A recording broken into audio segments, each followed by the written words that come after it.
Welcome to your Mamamoon Podcast, with interviews and tips from real life for your pregnancy journey from belly to baby. We are Tessa and Nina, and we are passionate about motherhood. Our goal is to give you tools towards a beautiful and empowering experience during labor and a smooth entry into life as a mom. Hello, everyone. Welcome to a new episode of our Mamamoon Podcast. We're super happy to have you back here. It's been 2 weeks since we released the last podcast about home birth, and today we have an entirely different topic. We're going to talk about Birthlight Yoga with one of the most experienced tutors, and I'm super happy that Kasia will tell you a little bit more about our guest today. Hi, welcome. So I'm more than excited, super excited to have Kirsteen today on the podcast because she's the person from whom I learned everything I know from the prenatal yoga. She's one of the most experienced birthlight teachers when it comes to prenatal, postnatal, baby massage. So knows a lot. Today we'll focus a bit more on the prenatal yoga. But before we start, Kirsteen, if you could let us know a little bit about yourself and also about Birthlight methodology and how that's a bit different. Thank you. Yeah, thank you very much for inviting me on. I guess I began my Birthlight journey 20 years ago now, which seems incredible. And like many yoga teachers, I came to think about offering something for the pregnant women who came to my general classes, rather than just say, oh, don't do this one, or put your legs up the wall, or I guess if it feels fine, carry on, and so I booked onto a Birthlight training and mistakenly got booked onto one of the CPD weekends rather than the prenatal training. And on that first morning, another person and I, who happened to be sitting next to me, were listening to everyone introduce themselves and all their amazing experience already of teaching prenatal yoga, postnatal. There were midwives, there were physios, there were all kinds of different people on that weekend. And we were kind of slightly horrified and, well, we're clearly in the wrong place. We don't know anything. But everyone was extremely welcoming and we stayed for the whole weekend, and it gave us a wonderful introduction to Birthlight as a whole, at least on land anyway. So many people don't know that we also train aquanatal yoga. So that's pre and postnatal yoga in the water. And then Françoise has really been at the forefront of pioneering infant aquatics, so babies in the water parenting, that then leads on to swimming later on, but it's not the main goal at the time. So anyway, I had a wonderful introduction to prenatal yoga, postnatal yoga, preparation for birth with yoga, and baby yoga and toddler yoga all in that weekend, and came away with my mind kind of absolutely buzzing and just going, oh my goodness, I've just discovered a whole new world of stuff here that I had no clue about before. And so of course I came back and trained properly on the perinatal training, and again it was another very enriching time, and took me in a completely different direction and perspective in my teaching, from thinking I just have something to offer the pregnant women who came to my classes to running many prenatal classes a week, and then postnatal and baby yoga as well. So I have a long connection with Birthlight and with Françoise, and been very lucky to shadow her on many courses and trainings, not just in the UK, but in other countries as well. And Françoise is the founder of Birthlight. She is still a professor at Cambridge University in the anthropology department, and she developed this way of doing yoga through her anthropology studies in the Peruvian Amazon area, with people that still live very close to nature and had a very different way of being with pregnant people, babies, being in rivers, swimming with young babies and children, and being in these circles of women as well during pregnancy, around childbearing time, and had a very different perspective to what she found in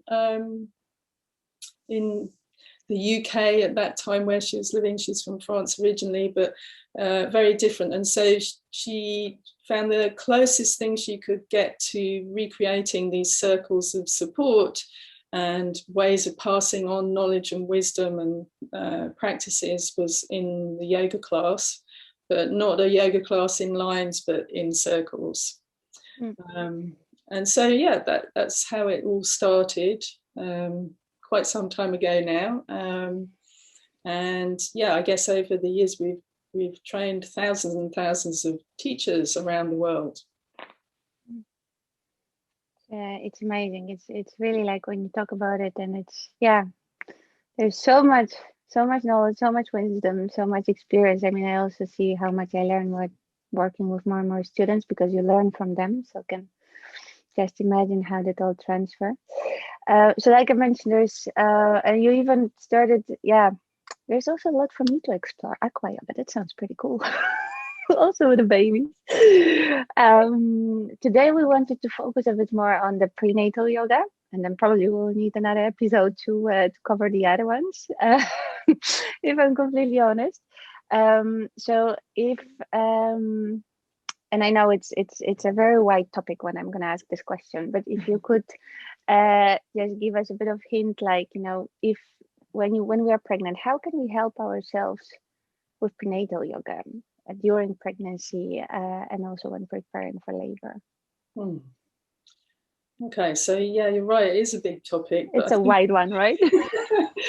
I think women come to prenatal yoga for all kinds of different reasons. So they might want to sort of substitute their normal workout for something that's more gentle and hopefully is going to help them relax. Some people come because they've heard that all that breathing is what you need for giving birth.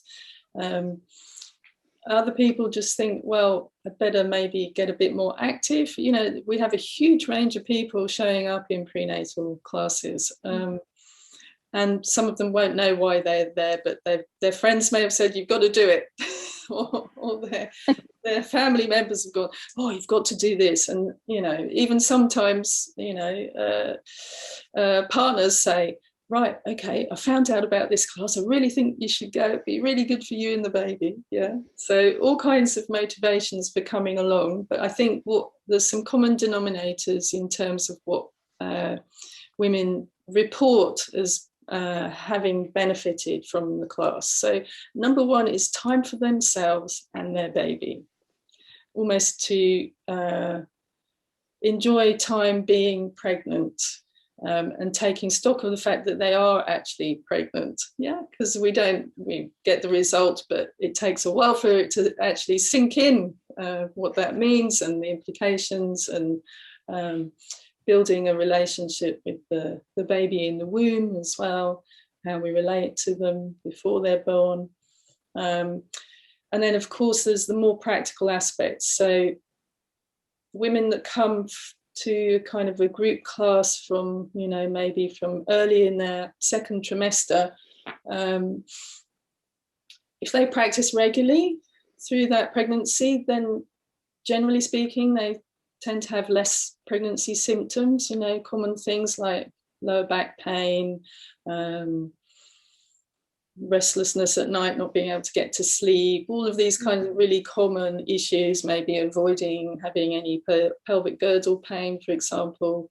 And they also get to meet other pregnant women. That's another factor that really people enjoy, spending time with other women who are also pregnant, probably in their local area, so they can make friends, they can find a little local network of other women that they can relate to going through this big transition in life.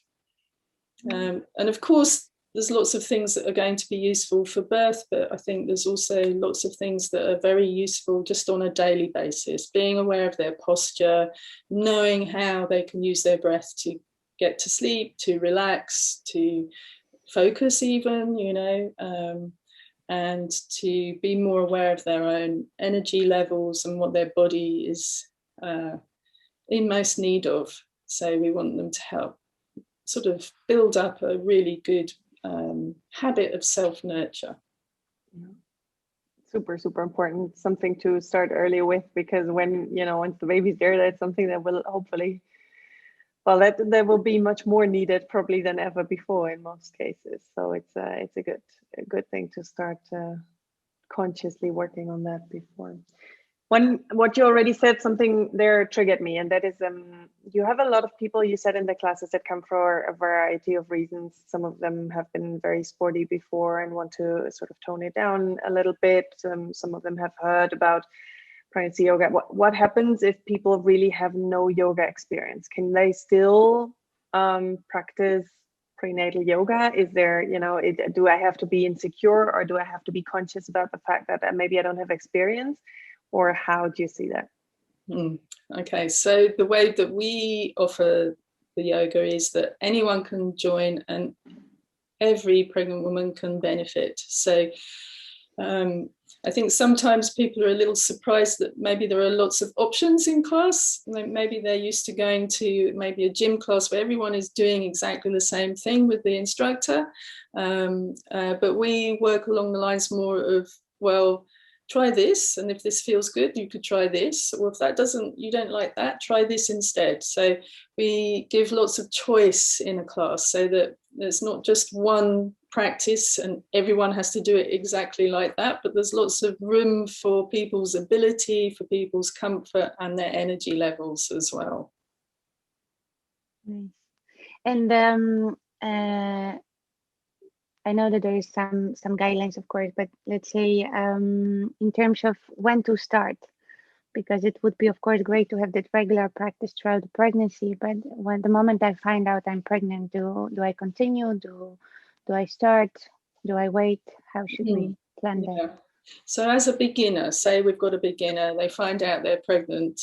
And maybe in the euphoria and enthusiasm, they go, right, I'm going to sign up for yoga. So most prenatal yoga teachers won't want them in their group class in that first trimester, because we know the first trimester can be a very challenging time, because it's the time when most people don't know if their pregnancy is stable or not, and they may not also want to go around telling people that they're pregnant, for that matter. So to pop into a class and maybe encounter people or have seen around the neighborhood, might not want to make it public, and unfortunately the first trimester is the time when we have the greatest percentage of miscarriages as well. So for those reasons, most prenatal teachers would rather women would wait until after between 12 and 14 weeks of pregnancy. So usually by that time they'll have had their first scan, they'll have really gone through the first trimester and are hopefully beginning to feel better in terms of their energy levels, any nausea, sickness, that kind of common complaints in first trimester. But that said, if they're really keen, maybe they can have a one-to-one with the teacher, and they can be given really fantastic things to start practicing already, which might be looking at their posture and being more aware of that. Some beautiful breathing practices, meditation, and if there are people who have practiced yoga already, then first trimester is a really good moment to dive into pranayama and meditation. Yeah. I'm sorry, but I have to laugh a little bit, because I remember myself. So with Lily, I stopped because of okay, let's be cautious. Although I kind of stopped, but I cheated a little.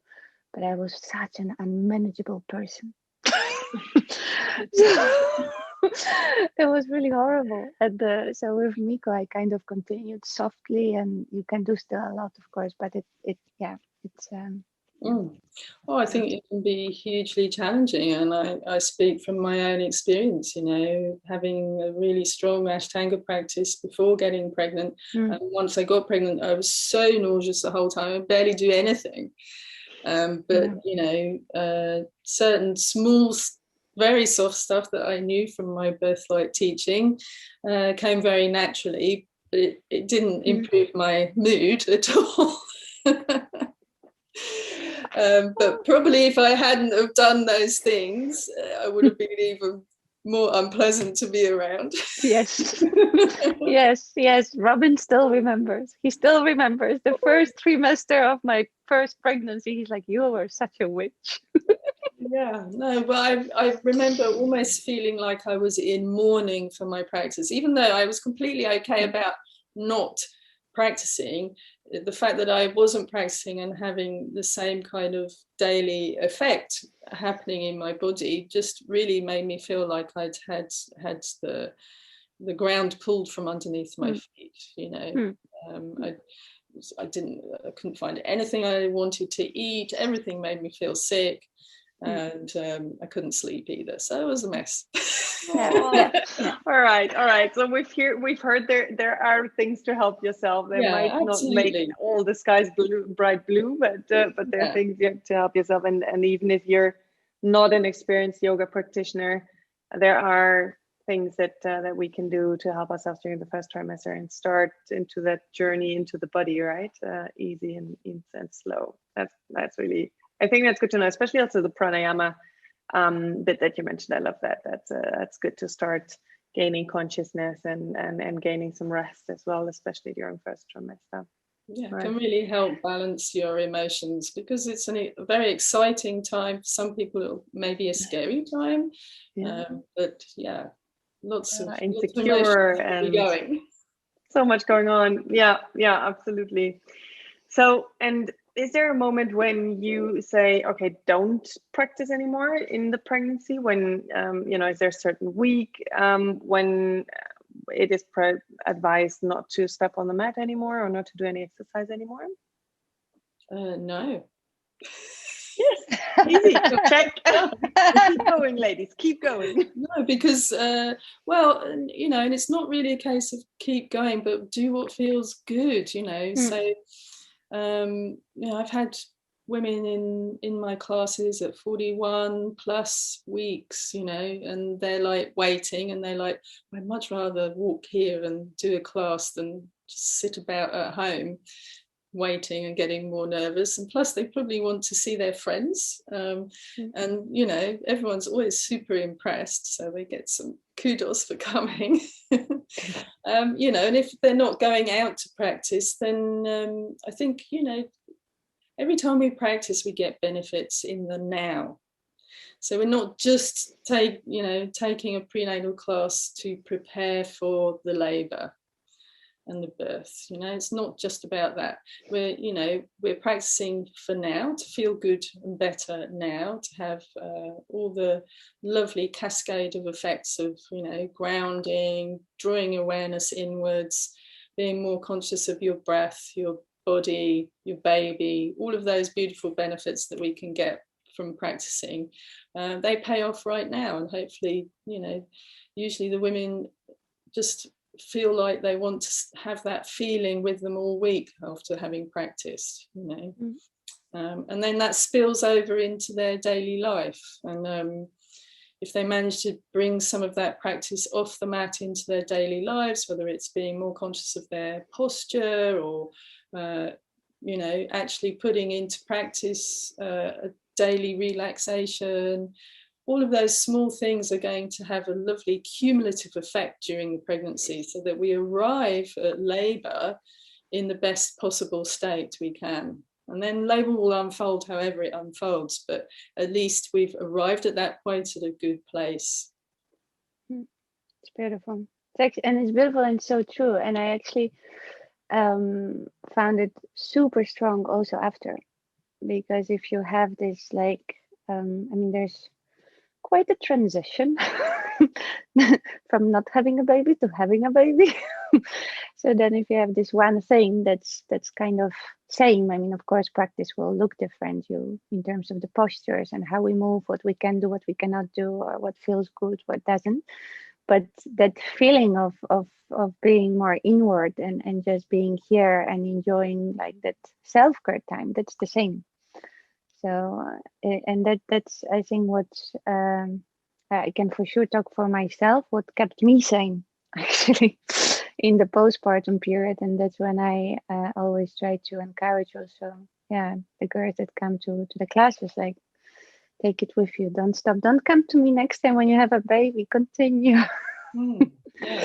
Well, you So know, when women want to know what they can do postpartum, we can in a way say, well, you're already practicing for it, because you're building up this habit of self-nurture, a range of practices that you can kind of utilize during your day. So we don't necessarily imagine that every day after birth we're going to have a whole hour where we can have our mat out and no interruptions. So once the women realize that actually, no, if I do 5 minutes here, 10 minutes there, maybe whenever I can, I do a lovely 20-minute relaxation, then that is really putting it into practice. Imagining that we can always get out to go to a class or find a moment where no one's going to disturb us at home once babies have arrived, then, you know, that's going to be quite a difficult mindset to work with. If we realize that we can actually slot small bits of practice into our day, then that's really helpful and super practical. Totally. Now back to the pregnancy topic. So we talked a bit about the first trimester. How about the second and third? If you would look at differences between what we can or what we can focus on more in which of those periods? So I think if we haven't done any yoga before, then second trimester is very key for looking at posture, getting really good postural habits, knowing how to come into neutral as the baby bump grows and the center of gravity changes. And really helping the women to feel strong in their core, but without putting lots of strain on the lower back or the abdominal area or the pelvic floor. So we want to have good support for the growing baby bump, and people are often surprised at how gentle they can be but feel those areas working. So that can give them a lot of confidence as well. And they're hopefully getting to know other people who are pregnant in the area, and that also helps them come back to practice more regularly, whether that's online or face-to-face.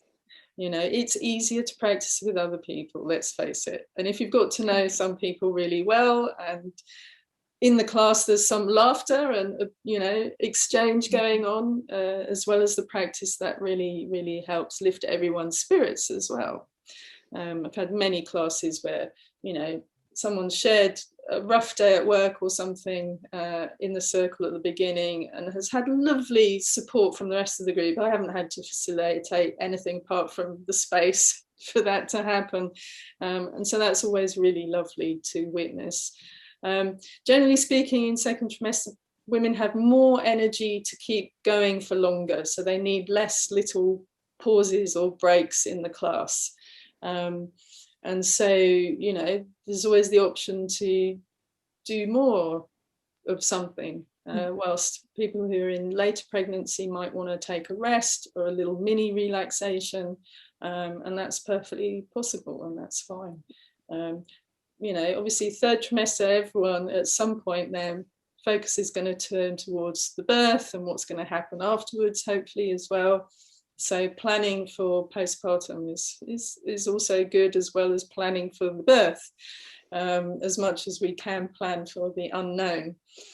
And women become much more interested in types of breathing they can use during labour, positions, maybe they like to bring their partner along to a birth preparation workshop or something like that.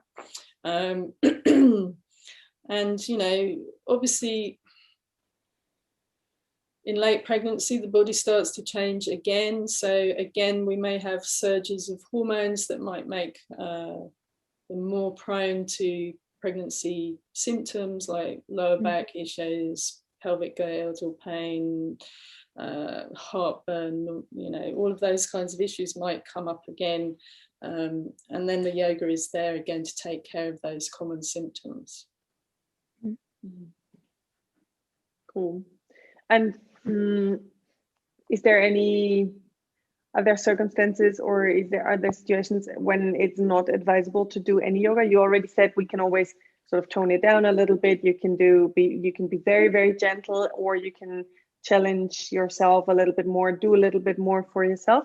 But are there situations where you would say, okay, no, it's really not good for you. Please don't engage? Wow.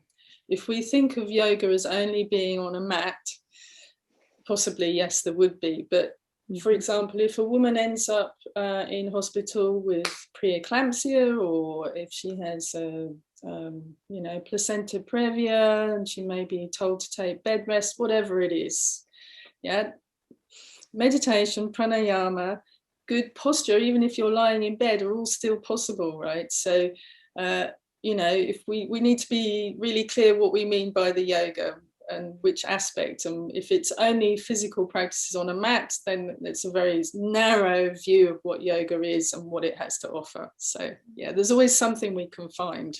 I love that because it's so encouraging and so important to hear that, because even if you find yourself in such a difficult situation, it's still good to know that there are things that you can do and you're not knocked out entirely and sort of victimized in that situation. I really think that's important and empowering. Yeah, and I think we just need to shift our expectations. In English we have this terrible euphemism for being pregnant as you're expecting. But then we turn that around and play with that and say, well, you have to expect the unexpected, and it's not possible to to know what to expect. So that's a bit of the human condition, really, isn't it? We'd like to know the answers to what's going to happen, so we could plan and have everything under control, but life's not like that, right? So no. all the stuff that we learn on the mat, or through working with our breath, our posture, meditation, are all useful tools for dealing with whatever life is going to throw at us. True. So very true. And if we think, sorry, I was just thinking about what you said, but I'm not gonna go there because it's too high. But if we go back a little bit to labor itself, so we talked about how we can help ourselves when we are pregnant, so by having that connection and avoiding some of the common pregnancy pains when we are in labor. So what I often tell my students, like, you're not going to do a yoga sequence during labor, but we can use it a bit, right? So how could we use what we've learned during the classes when we're actually giving birth to the little one? Yeah, so during labour, freedom to move around is very important, unless it's absolutely necessary that we need to be on the bed. And even on the bed, we can at least choose different positions that are going to help the baby to move through the pelvis and to help mum feel more comfortable and more able to deal with the labour. So if you can move around, it means that you can find all kinds of movements and comfort measures that help deal with each rush as it comes. And hopefully, if you've practiced regularly, you know how to dive into deep relaxation in between contractions, rushes, whatever you like to call them, openings. Sorry. The language around it is different, for everybody. And that's a really key thing, is to relax as quickly as possible once that sensation, contraction, rush, whatever you like to call it, has peaked, because that can save you an awful lot of energy during the course of the labour. And it's also going to help a really good feedback flow of the hormones that are going to keep effective labour happening as well. So coming back to relaxation, coming back to nice deep breath. It's a bit like coming back to yourself each time, that we practice. So coming back again to those aspects again and again during labour, moving around, finding different positions that, you have practiced during class, movements with the pelvis that change the inner spaces of the pelvis so that baby has more space to go through. And hopefully, if you practice regularly during pregnancy, those movements and positions and ways, transitions of changing position will be almost like second nature. So that's another reason why it's important to try to come to class regularly. So that you really have a body memory built up over time of what's going to be useful. Unfortunately, with the best will in the world, putting a list of practices to do whenever you're however many centimeters dilated and sticking it on your fridge, reading it every day is not what is going to help. Because when we're under, times of challenge, that list is only going to be of limited use. Because we really don't want to come into that sort of front intellectual part of the brain that is possibly going to get in the way of the labour process. Yeah. Love it. It's all about building healthy habits as well. Yeah. If we've practiced something really well, we're much more likely to be able to utilise it when we're in times of challenge, right? Yeah. And if you think about it, for the people who have got a long established yoga practice, whether that's maybe it's whatever kind of practice it is, but particularly thinking about any kind of vinyasa type practice, especially Ashtanga, you think, well, how long did it take you to really learn how to flow through Surya Namaskar A and B without having to think about whether you were inhaling or exhaling, and you could just do it without having to think about it? Well, I'm sorry, that probably wasn't in a couple of lessons, yeah? No, that's so true. If we can remember back to when we were beginners, So, although, we can look and we can practice simple practices and we think, well, they're easy, so fine. But unless we actually do them, we're not building that body memory. Plus, they will make the pelvic area for every pregnant woman feel really nice. It's all nice stuff. And when you talk about the pelvic area, I keep on teaching camel walk all the time. Yeah.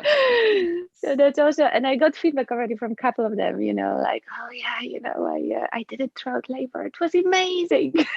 Yeah. Right. And it looks so simple, it looks like nothing. Yeah. Wow, beautiful. And then we already talked about a little bit about building up habits for postpartum, and that a lot of the practice that women actually learn during prenatal yoga are actually also to prepare them not only for birth and labor, but then also for postpartum.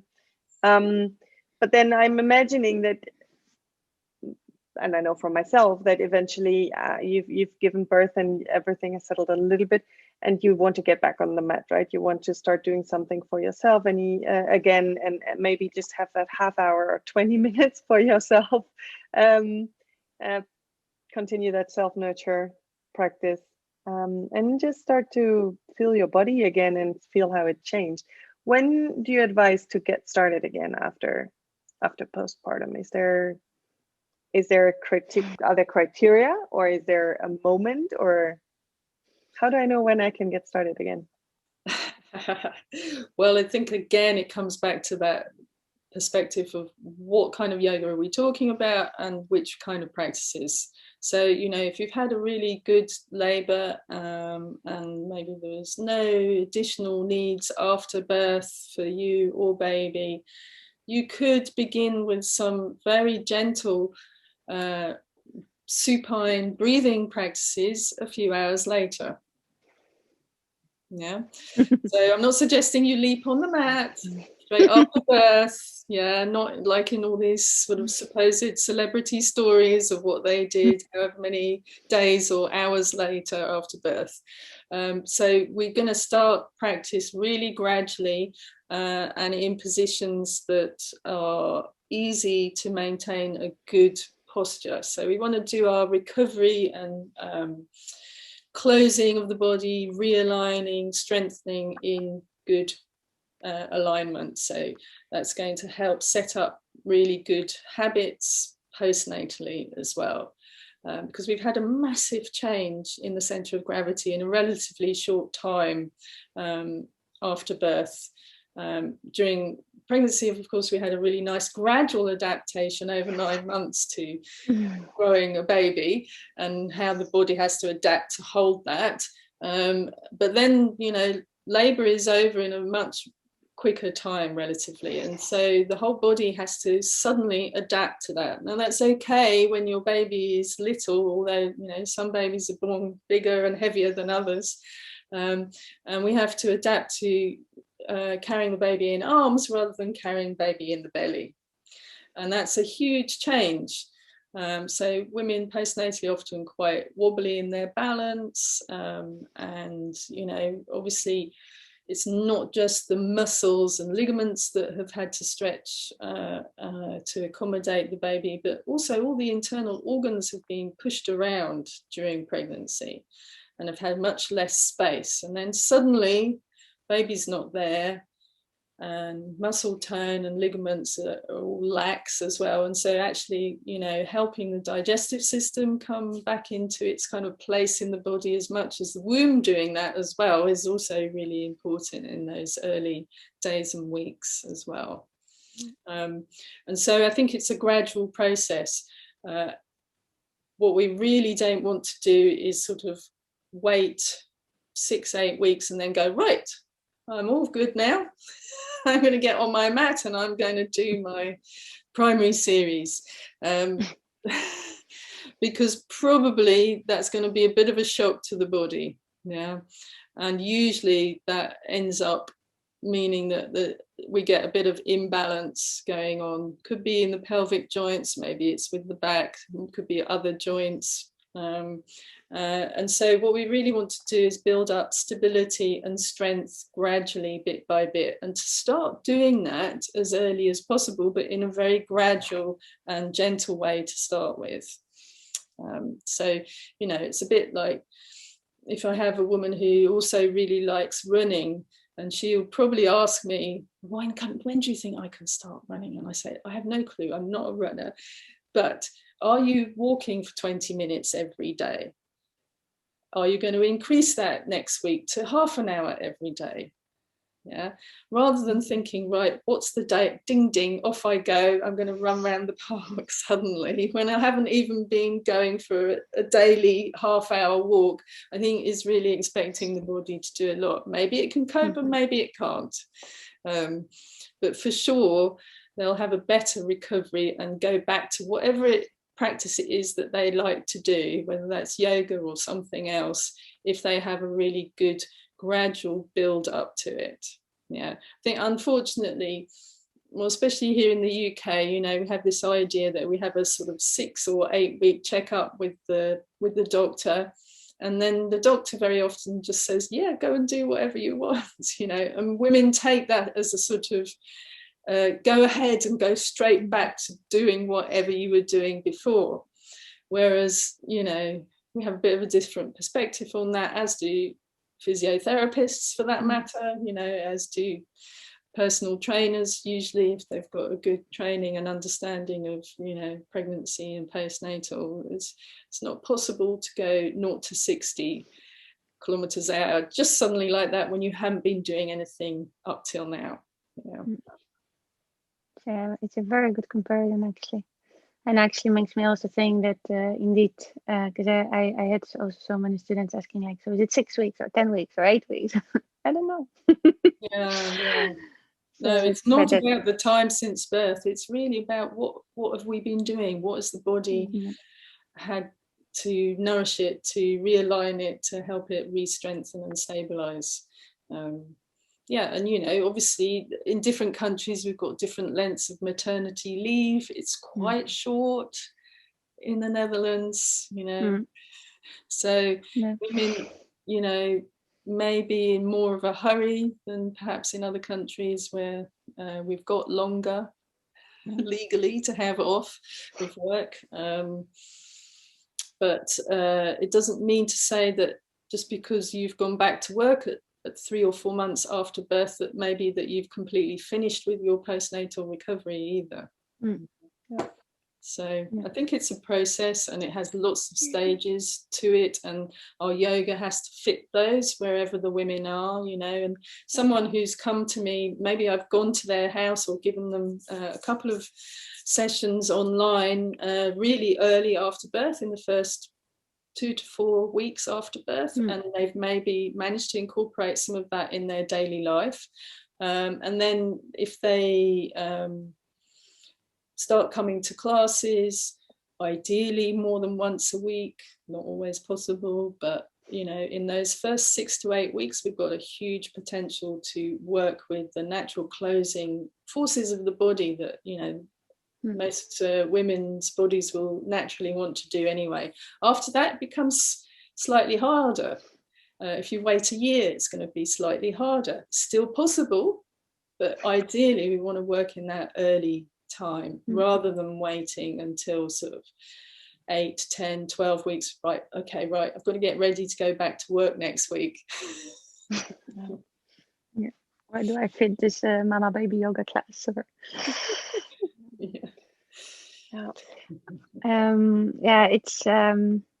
It's so much. I could continue for much longer, really, because it's like, you know, from one topic to another.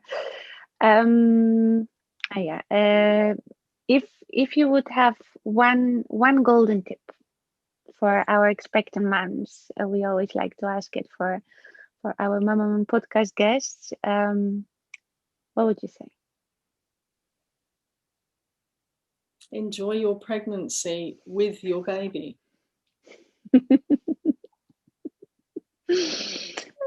So really, what is going to help you do that on a daily basis? It goes fast, and you know, we're laying down the foundations of a wonderful relationship. So you know, I always say to my mums, well, you know, everyone wants a baby or a child or a grown-up child that knows how to relax.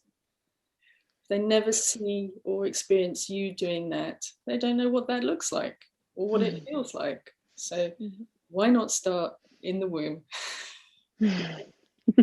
All the health benefits that has for you, for them, for your immediate family, you know. Yeah, I'm always really touched when women come to a postnatal session, and maybe I don't know them from pregnancy, and at the end of the first class they might say, oh, I realise I can relax with my baby, and that makes my week completely. Nice.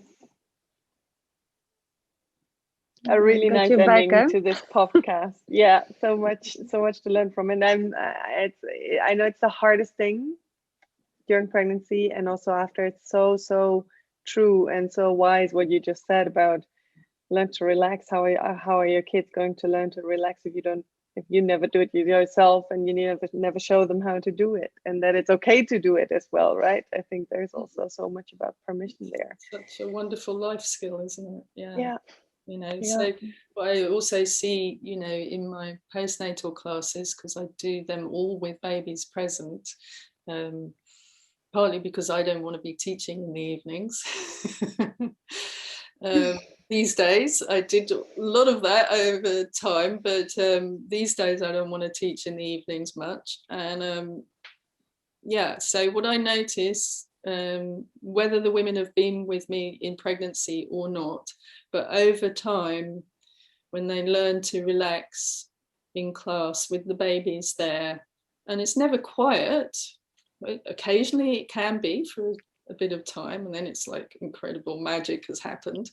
But I can have maybe just one woman who's able to actually lie down to relax. Other people might be changing or feeding or sitting, and the baby's fallen asleep, having fed. And sometimes it can be quite loud. Babies like to chat during relaxation, that's fine. But sometimes it's been really quite loud and busy, and one of the other mums at the end of class might comment, "Oh my goodness, I'm so sorry, my baby was so loud, it must have been awfully difficult to relax." And the lady who was actually lying down was going, "No, I had a great relaxation, thank you." Didn't bother me at all, because we learned that actually we're not hardwired into the cries of other people's babies in the same way that we are to our own child.